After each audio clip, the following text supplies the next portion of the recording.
Sidekicks, the weekly cybersecurity podcast hosted by Richmond Advisory Group's principal analysts, namely me, Rory Duncan.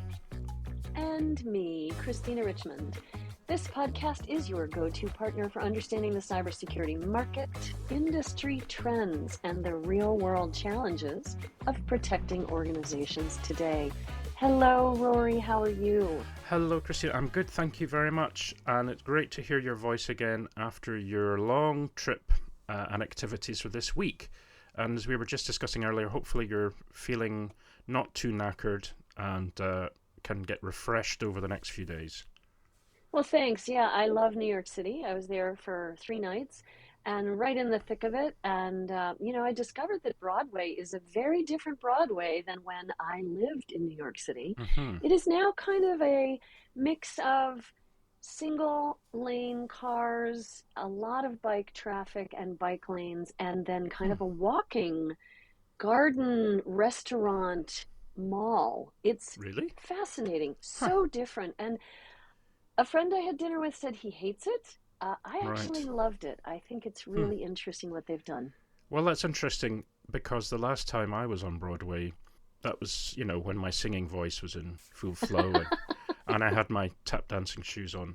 No, last time I was on Broadway, it was basically just traffic, horns were honking, there was hot dog sellers and so on. So that sounds quite different. Well, and I was right down by the Flatiron Building, built in 1902, being renovated for condominiums. Oh, wow. That's so old, Christina. Yes, look up the history. Really an interesting building. Well, but that's not what we're here to talk about. No, right? what do we have lined up? Exactly. Yeah. We'll get told off if we chat away too much because people will be drumming their fingers on the desk going, what is it all today? What are you doing? What's happening? What's happening? So coming up in this week's episode, we have some follow-up to the chat that we had with our good friend Simon Wiekmans from Seaside, if you remember, about the fake North Korean IT worker schemes in the US.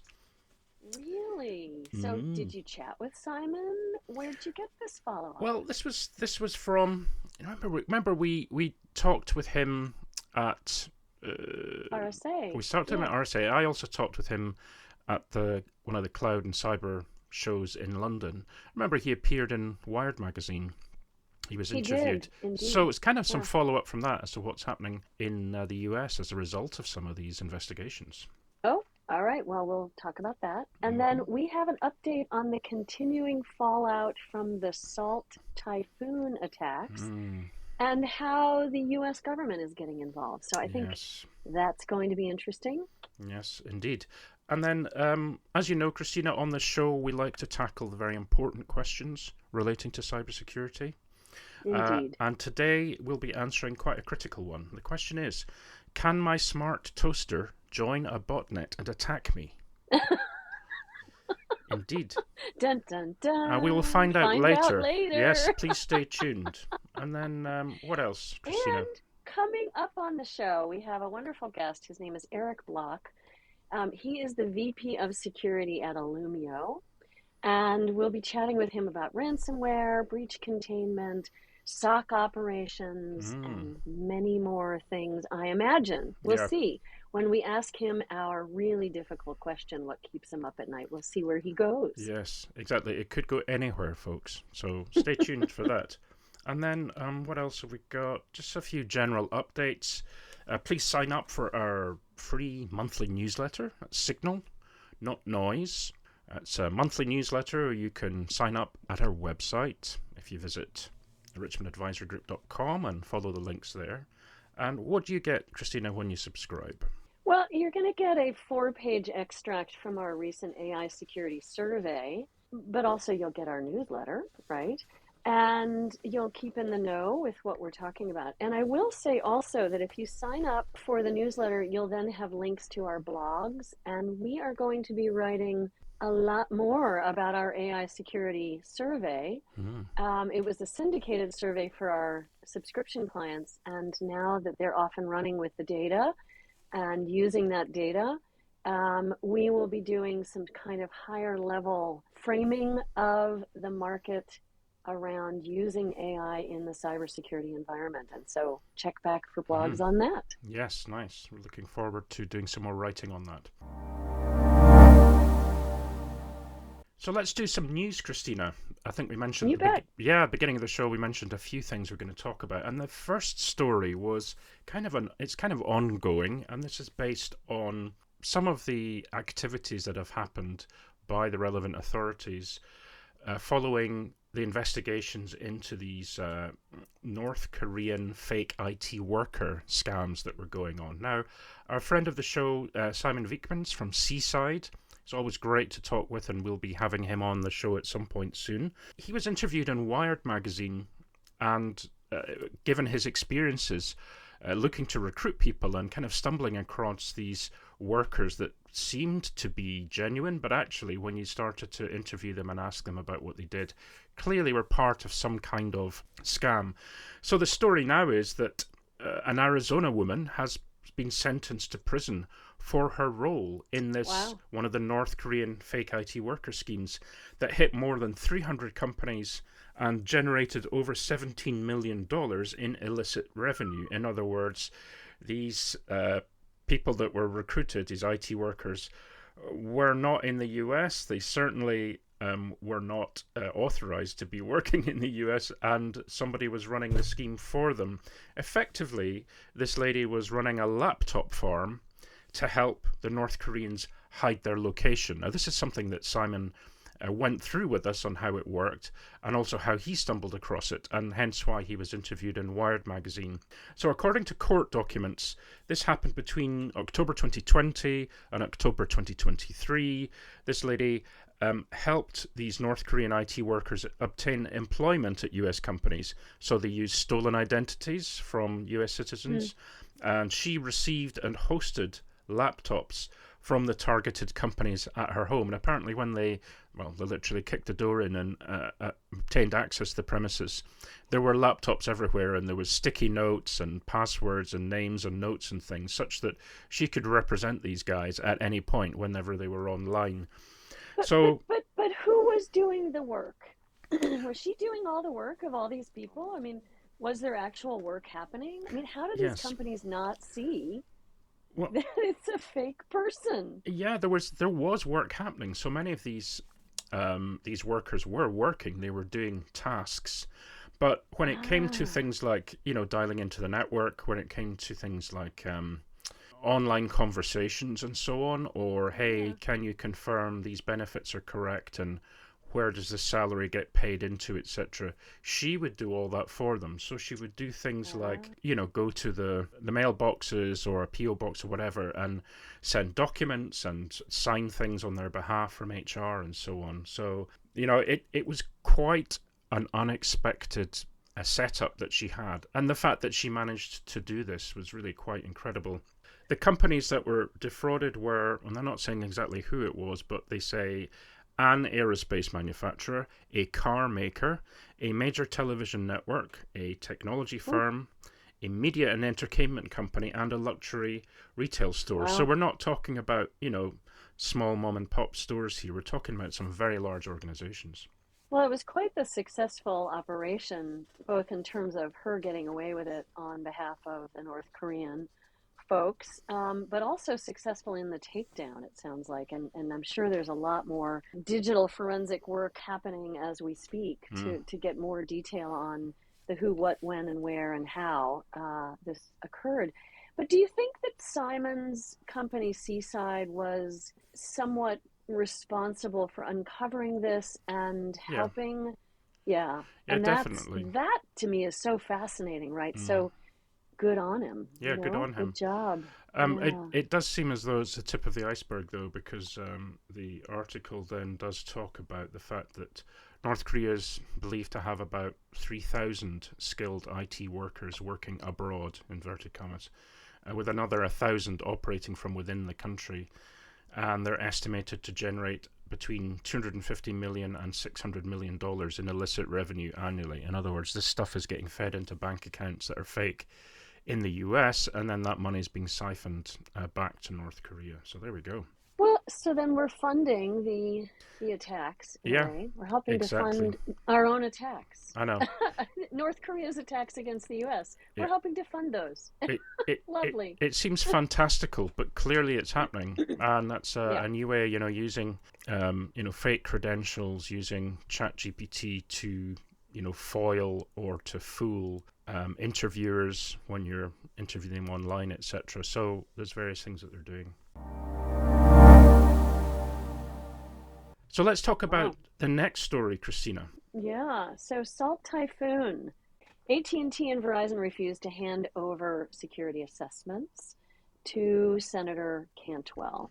Maria Cantwell, a Democrat out of Washington, and that's where I am, demanded that Google-owned incident response firm Mandiant hand over the Salt Typhoon-related security assessments of AT&T and Verizon that both operators, those telcos, have thus far refused to give to the government. So their networks were among those that were breached. If you'll recall, they were breached by China's Salt Typhoon, potentially giving China long-term persistent access to critical U.S. networks, right?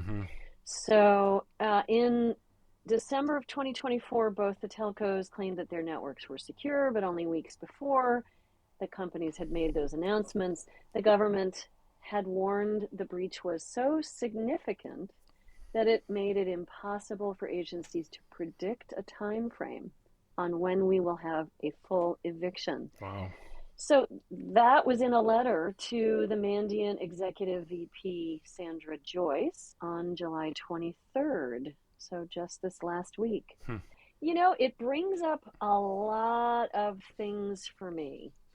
It brings up, privacy and tension around transparency between the government and telcos and other network providers. Telcos often cite something called the CPNI, Customer Proprietary Network Information, right?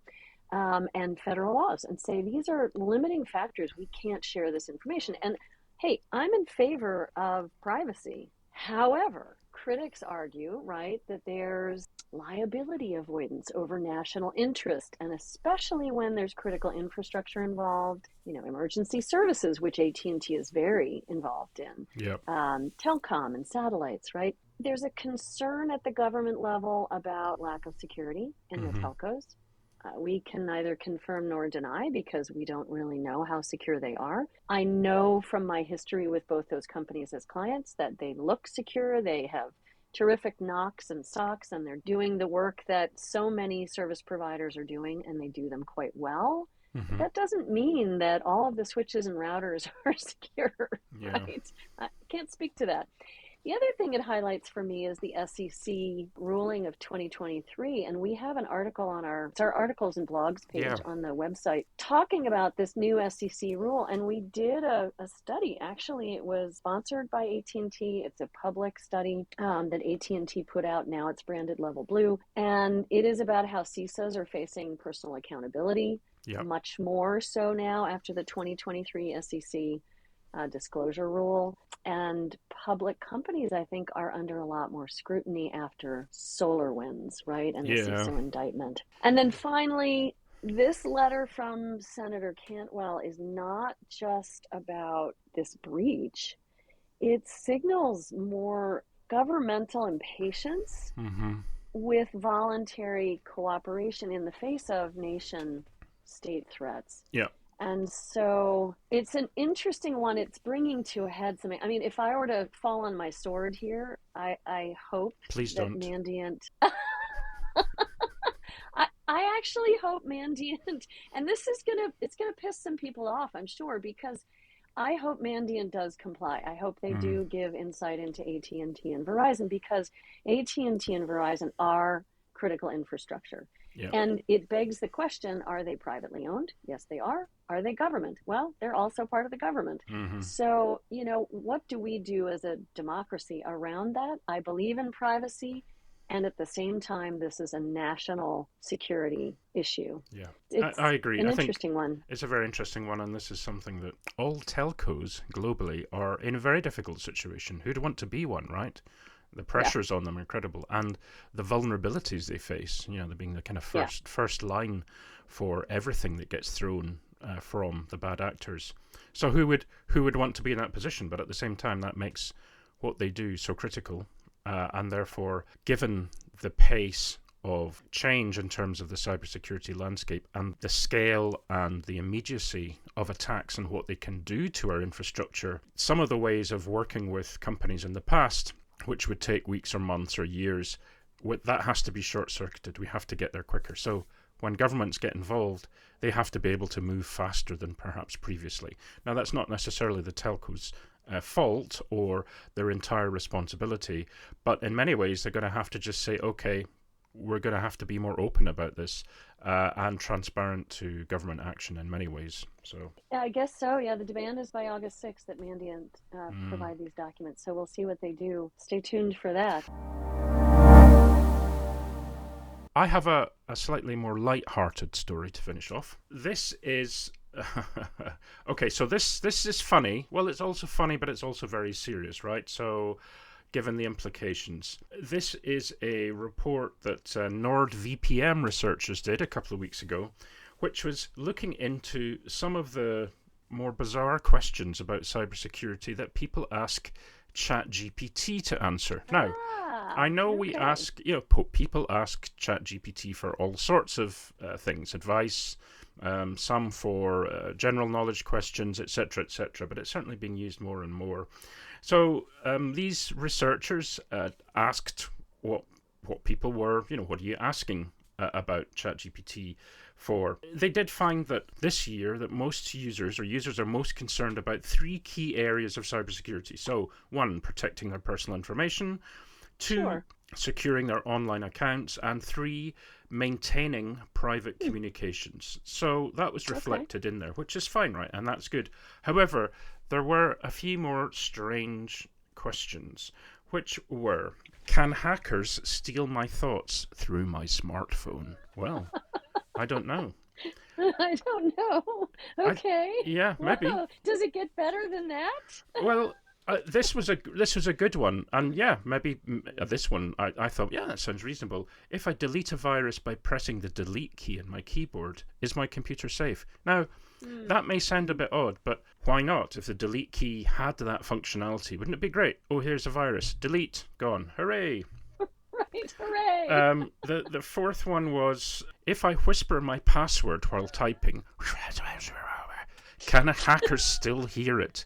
Well, if they're listening, each of these has a valid point behind it. Yeah, if somebody's bugging your house, then yeah, they probably could. But the one for me, which is really the most frightening, and who knows, I don't know if there's actually an answer on that, which is, can my smart toaster join a botnet and attack me? Which, yeah, it was probably asked by many people. And, I think the point, back to the beginning of this, which is it's fine to have a laugh about this, but as Marius Bridis, I hope I got his name right, he's the CTO of NordVPN, said, well, while some questions are serious and insightful, others are hilariously bizarre, but they all reveal a troubling reality. So here's the kind of more serious aspect to this. Many people still misunderstand cybersecurity. There's a knowledge gap. It leaves them exposed to scams. They're fearful of what to do or what not to do. It leaves them open potentially to identity theft, social engineering, and so on. And perhaps worse, users unknowingly share personal data while seeking help, thinking, oh, I'll go to this organization, or I saw something that popped up on Facebook or something. I'll contact these people. They'll help me. Which is, it's a real shame because... And kind of back to the conversation we had at the previous segment, we talked about critical infrastructure and the pressure being put on it. People fear that same things that happen to organizations are going to happen to them, and that they will be individually targeted, that malware, phishing, and so on is a constant. But they still don't quite know the extent to which it could affect them. So back to our kind of well-worn, well-tried, and well kind of thought out answer to this, which is, we need more education. We need to be able to give as much access to people on, easy to understand guides and how-tos. We need to try to avoid any kind of FOMO or, frightening aspect purely to try to sell a solution or a response. Not that hasn't really changed for years. What do you think, Christina? So, for listeners who are not in cybersecurity, having a unique, long, individualized password for each website, each login that contains, at least 14 characters and the unique characters is really important. And the reason is that the longer the password and the more unique characters, the harder it is to Mm. crack the password. So this week's special guest is Erik Bloch, SecOps guru, super security nerd, security tinkerer, and VP of Security at Illumio. Welcome, Erik. Thanks for being on the show. Thanks for having me, guys. I'm happy to be here. We're so excited you're on, Erik, and thanks for being so flexible with your time. As folks will have heard earlier in the show, I was traveling, and so I had to keep changing our date to do our recording, and it's a Saturday. So thanks for taking time out and chatting with us on a Saturday. Oh, yeah, totally. It's So early Saturday morning. The house is still quiet, so that's good. great.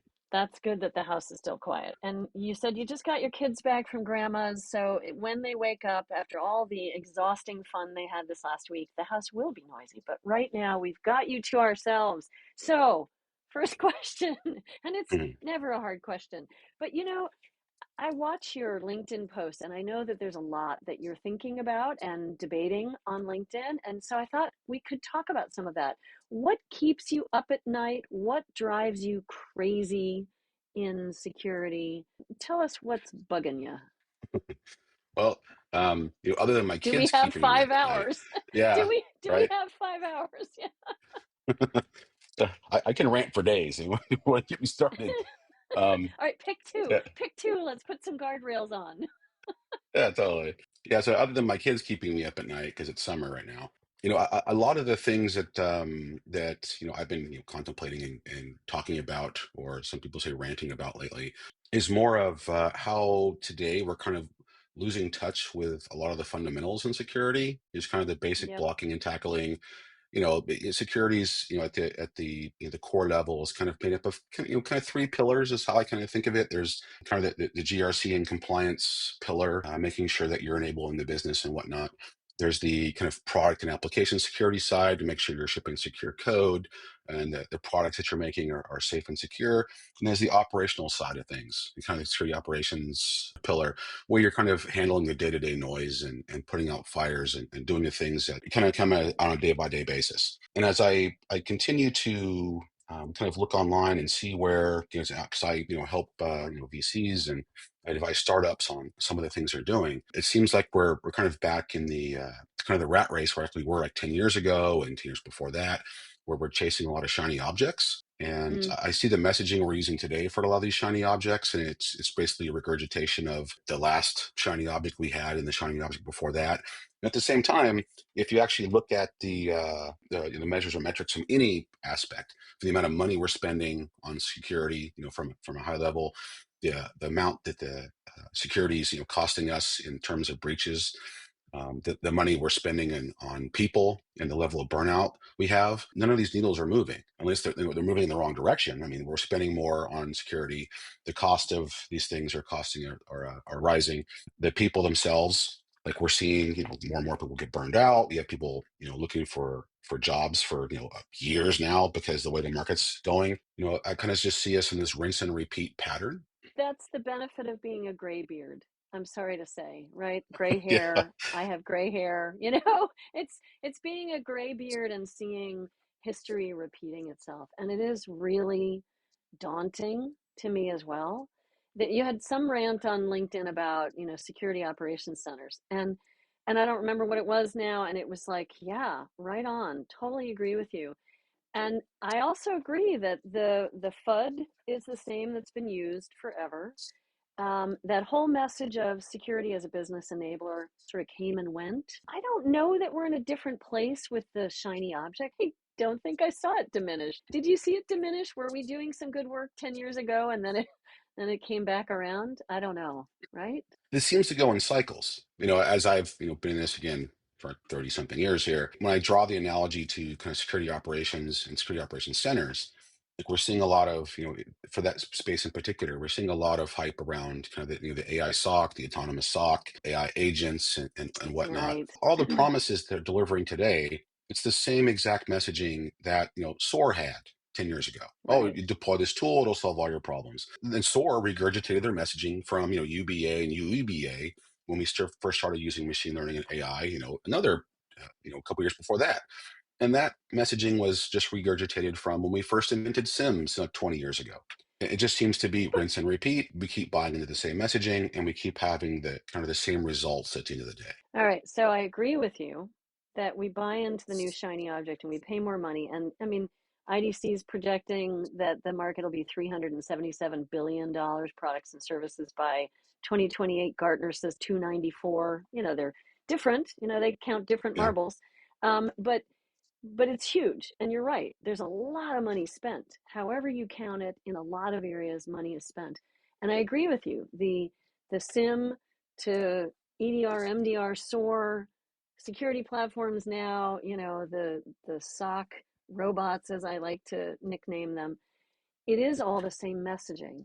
I would question if some of it is getting better. I mean, SIM was quite unique back when ArcSight first came out, and I was chatting with the folks about ArcSight, and they could ingest all this data, the exhaust from your security environment, and correlate it, contextualize it. They had a lot of humans doing a lot of the enrichment, right?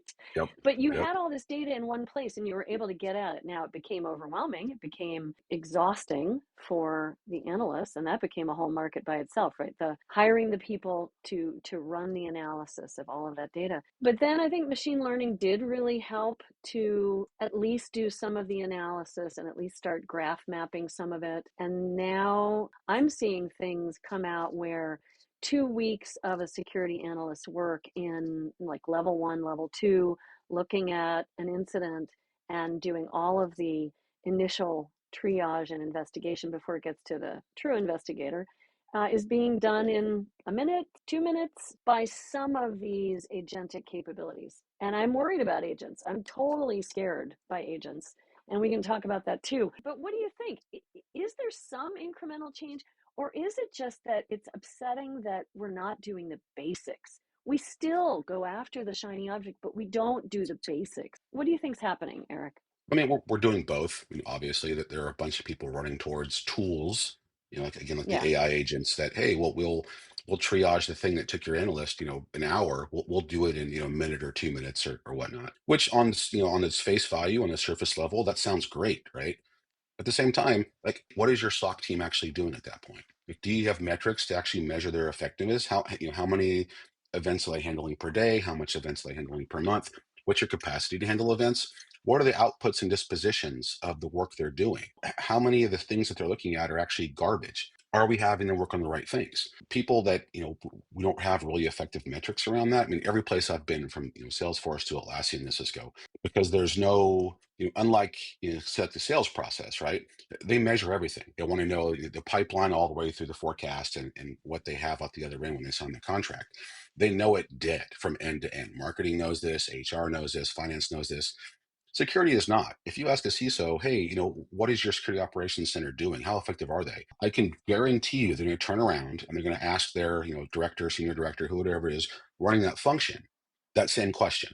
And they will get an anecdotal answer from them. They won't be pointed to, hard numbers, definite metrics. I mean, some shops have this. I mean, MSSPs do a really good job of measuring what they do because they're a profit center. They have to.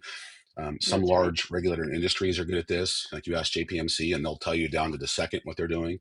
But most, for the most part, probably 99% of the tech companies in the world won't be able to do that. And so when this person comes back and says, oh, we're alert fatigue, there's too much work, yada, yada, yada, it's anecdotal information. The CISOs regurgitate that, to, founders and VCs. We get new shiny objects that promise to solve the problem. But even if it did solve the problem, how would they know it? Again, because we've failed to kind of focus on the basics. And this is kind of what I'm seeing today as I get deeper into it, as I'm advising startups in this space. I'm starting to see that, yes, these kind of AI agents can do a lot of these things, fairly quickly, as long as they're, trained to do some of these scenarios. At the same time, they're also fairly expensive. They're not trivial to implement. And what I've And they're also not seen is, trivial to secure. They're not yeah, trivial to secure either. yeah, That's what worries me. Yeah. but that's true because you are plugging into a lot of the things that you have, wherever all your alerts are coming from, all the contextual information you need for them to actually do the work. But what I'm seeing both from, some of my startup colleagues that are kind of exploring this space and some of the data I'm getting back from some of these AI companies is the vast majority of the things that they are triaging are either false positives or they're benign. And they are kind of coming upon the same conclusion that I did from kind of measuring what my SOC did at Salesforce and what my SOC did at Atlassian, what we did at Cisco and Sprinkler. And that's about maybe 5% of all the things that your SOC does is actually dealing with true positives. So they're actually catching the bad guys.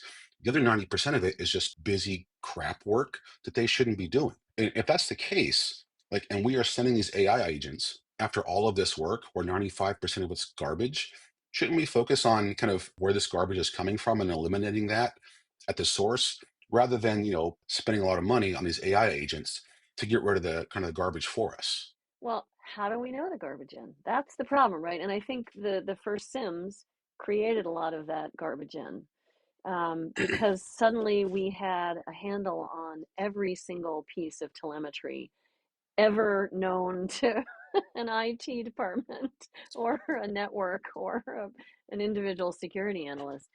How do we get rid of that garbage in? I mean, how do you limit? Because people are afraid to limit. Again, it goes back to the fundamentals. Can you measure what your teams are actually doing?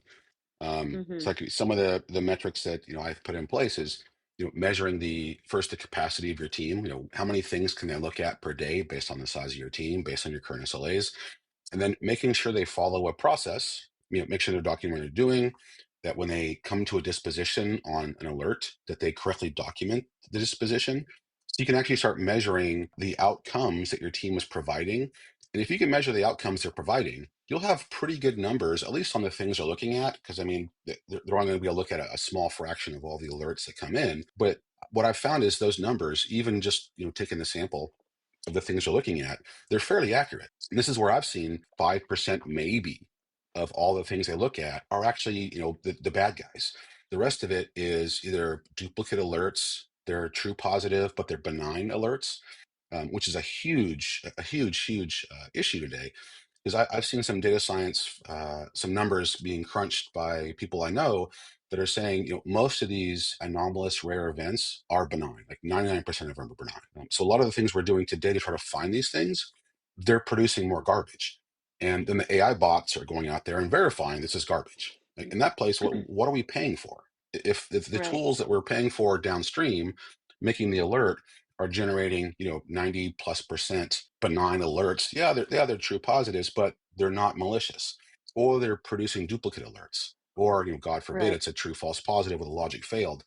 If that's the root cause of the problem, why are we throwing band-aids at the other end of it? It's always back to the basics. Hmm. And I've been, beating on the drum for 20 years. You have to know where all your assets are. Do you have an inventory? Have you prioritized that inventory? Do you know where your classified or sensitive or client data is? Do you know where it resides? Do you know how you're protecting it? Have you done your risk assessment? Have you done your, risk management program in order to decide which risks you're willing to live with and which you're not? And what the cost will be if you can quantify it, if you decide to live with it. And then what tools have you put in and how are you measuring those tools and how are you iterating on that measurement? What I was hoping with some of these sock bots, and I always think Hmm. of the Rock'em Sock'em robots, Yeah. the Yeah. 1970s Yep. toy, the blue and the red toy, the Yep. Rock'em Sock'em robots. I always think of that, but with these sock robots, or SOC AI tools or agentic tools, I think, well, does it cut through the noise faster, saving the analyst time to come to the determination that this is not something worth your further investigation, or it is worth your further investigation? But what I think I'm hearing you say, tell me if I'm wrong, is that garbage in, garbage out means that the AI-enabled tool or the agentic AI-enabled tool is taking only what it can from its training and from its knowledge and from what it's seen and perpetuating the garbage potentially. Is that what you're saying? Um, Not necessarily. If you have the AI agents, and this kind of comes down to, what are they actually doing for your, say, your SOC team?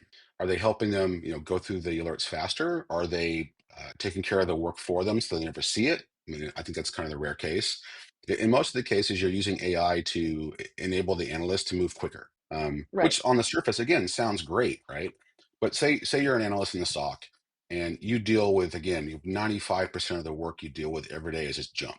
It's duplicates, benigns, false positives, and you're sifting through all this hay, trying to find that one thing, that one bad guy, that one incident, which is why you're here to Right. begin with, right? This is why you're in this role, is to fight the bad guys.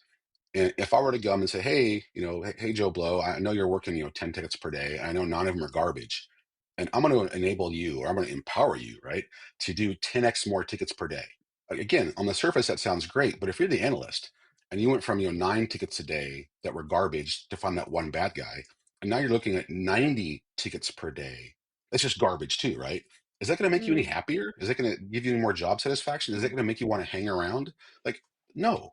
Like while we're crunching more numbers, it's not making the analyst any more effective. It's not making them any more, happy in their job. And the whole premise of this is we want our people working on the most impactful problems. In this case, we're not. We're just enabling them to process more garbage. And again, it goes back Right. to the fundamentals, right? What are we measuring this? And I'm seeing a lot of these SOC companies, these AI companies, as they're doing this, they're starting to come to the same conclusion. And what I think would be super useful on their part, and I don't want them to shoot themselves in the foot, is if they can start tracking the efficacy of the tools that are making these alerts. If they're going through, a bazillion alerts per day, and they're also seeing that, 95% of them are garbage, wouldn't that be great if they could actually tell the kind of, the SecOps leader or the SOC leader, hey, look, you have these 5 tools deployed, and they're making, say, 60 or 70% of all your noise, but they're also, 95 or 99% false positives or benigns or duplicate tickets. Wouldn't that kind of inform your buying decisions next time when you start looking at your next, it's Mm. time to renew those tools? I'd be questioning those things. And again, Um, I think we're reaching that critical mass right now where a lot of these companies are starting to collect this data and starting to see that while they are processing more things, it still doesn't actually move the needle at all. do you think, Eric, is this a case potentially of the law of diminishing return, which you can kind of apply to everything really? You can put more into it. It doesn't necessarily mean you're going to get a representative scaled result back. You might find even less as you go. I know that's maybe simplistic, but it could apply here. It definitely could. And again, how do we show that? And until we have Mm. some strong numbers around, what's generating what are the dispositions of the alerts? What are the outcomes your people actually providing? When you start measuring these things, you start seeing again, like where that line is. Like when do we just stop spending money? Like when do we stop, Mm. doing X or Y or Z because we're not moving the needle anymore, regardless how much money we throw at it. It's not making things any better. We're throwing band-aids on the problem. I've talked to or you guys probably know Jeremiah Grossman and Robert Hansen. They were trying to start a fund because they had kind of a similar premise here that the security industry is they drew the analogy to the pharmaceutical industry, where they're learning that there's far more money to be made in selling band-aids than actually going after the root cause of a problem. Hmm. Yeah, if I'm hearing you right, Eric, I mean, the call to action is let's measure the efficacy of the tools we have and get rid of them if they're creating a lot of noise that's useless, right? Yeah, And yeah, it's great to have AI agents and bots helping us reduce things in a summarization and to point us to where all of the information resides. But then if it's based on something we don't have to follow up on, false positives or benign true positives, then why waste our money on that? Is that the call to action? Like, let's actually measure the tools we have and how efficient and useful or noisy they are, and let's figure out who's doing what with that information. And then sure, use the bots, but only on good information in rather than garbage in. yeah. It makes the efficacy of your entire kind of security ecosystem better. And you can Right. actually show, like, once you can show the outcomes you're delivering, like that builds the case for, more tooling or additional tooling or different tooling, but it also helps build your case for the budget for those toolings. When I've Right. looked at some of You these, can again, some of these, rationalize. yeah, exactly. When I've looked at some of these AI tools, I mean, they're, especially the ones that wrap around LLMs, like these, they're not cheap. If you No. go to the number of alerts that, an average, say, 5,000 or 10,000 person company gets per day, if they're crunching through, say 1,000 alerts per day, like it can quickly get to, the high six figures into the low seven figures, for those type of companies. If you're a 20 or 30,000 person company, like you're well into the low seven figures for these things. And while, yes, maybe it can, increase the throughput, like these are net new budget asks. If you're already spending a lot of money on your existing security ecosystem, and now you're asking for, high six figure, low seven figures to put another band-aid on top of this to go through all the noise that you're processing or that you're generating at the other end. Like, when does this end? Mm. What's the next thing? Put another band-aid on top of this? And this is where, like, if we actually measure the efficacy of the tools we have on our ecosystem to see which ones are actually being effective and which ones are just making noise for noise sake, I know for a fact, because I've done this, manually with, automation platforms or whatnot. But I know there are people out there today looking at doing this kind of programmatically, that you can reduce easily 70 to 80% of all of that junk. I mean, they say it's, finding the needle in the haystack, and I'm like, no, no, no, no. How about you just get rid of the hay? That's a far easier proposition than finding the needle. Again, if you get rid of the hay, the needles are what's left, right? And this is where you can send the AI agents after the needles. And all of a sudden now your Okay. bills become affordable. That is the quote for the week. Yep. Just get rid of the hay. Just get rid of the hay. Yeah, burn the haystack. Burn the haystack and set the AI agents on the needles. Awesome. Exactly. Yeah. Brilliant. No, I love it. That's great. It's a really fresh perspective on it, to be honest, Eric. And so Fresh thanks. perspective from a 53-year-old. Well, that's nice. Jeez, I know. Well, hey, we outrank you in terms of level there. In terms of age level. Oh yeah, we outrank that's you for by sure. A few years, just a few. You have Okay. I'm young in here. I'm okay with that. You are, yeah. You have the freshest brain, so it'll take us a while to kind of think it all through. However, but that was great, and I hate to stop us there, but we're running along. Yeah, that was a really, as Rory said, very fresh perspective from a graybeard. So, how do we get those two things in one? And there's so much more to talk about, like how do we get more youngins into security? How do we rationalize and consolidate all the tooling? How do we measure that? How do we know what to rationalize? But we need to have you back on so that we can talk about all that. So would you please do us the honor, and we'll do it during a weekday instead of a Saturday? Yeah, sure. I'd be happy to come back. Yeah. Excellent. Great. Well, thank you, Eric, for being on, and appreciate you taking the time out on the weekend. Yeah, for sure. It was awesome to be here, guys. Great. Bye-bye. Bye-bye. Okay, that's a great discussion we had there with Eric. It was super. I was just saying that, he kind of burst my bubble. I was hoping that we had a magic bullet. Once again, not so much. Garbage in, garbage out. Eric had some great points. Look at your tooling first. Figure out what's working and what's not. Try to measure it. If you're getting too much noise or false positives or benign true positives, maybe kill the machine first before applying the AI agents or AI bots on it. Yeah. But it kind of burst my bubble. I'm a little sad now. Yeah. Honestly. Well, kill the machine. Fine. I think we can go with that as the show title. Might get us a few clicks. I don't know. It's a little provocative. However, but that was great. So thanks for that, Christina. That was really good. And for anybody out there who has some feedback or suggestions or reactions, just let us know. You can send us an email at Christina at richmondadvisorygroup.com, or to me, Rory. That's Rory at richmondadvisorygroup.com. And how else can you contact us, Christina? Well, if you want to leave us a voicemail, we'd love to hear from you. And we'll share some of your thoughts on the show, as long as they're not, really spicy. You can talk to us for 90 seconds max, so there's a minute and a half. And you can go to www.speakpipe.com/cyber_sidekicks. Right. And that is where you can leave us a voicemail, Rory. Thank you, Christina. And we look forward to speaking with you guys again next week when we have another guest who would be great for you guys to hear. Yeah, we're going to have Rock Lambros, CEO of Rock Cyber. He's the CEO and founder, and he's another graybeard, folks. He's been a CISO. He's been around the block many, many times. He is doing virtual CISO work now, and he has a lot of war stories to share. So come join us next week to hear Rock Lambros, our guest. All right. Thank you, Christina. And with that, I think it's a wrap. Great to have everybody listening again. Appreciate the feedback and response we get from you guys, and we look forward to speaking with you next week. And take care. See you in a week's time. Bye-bye. Bye-bye.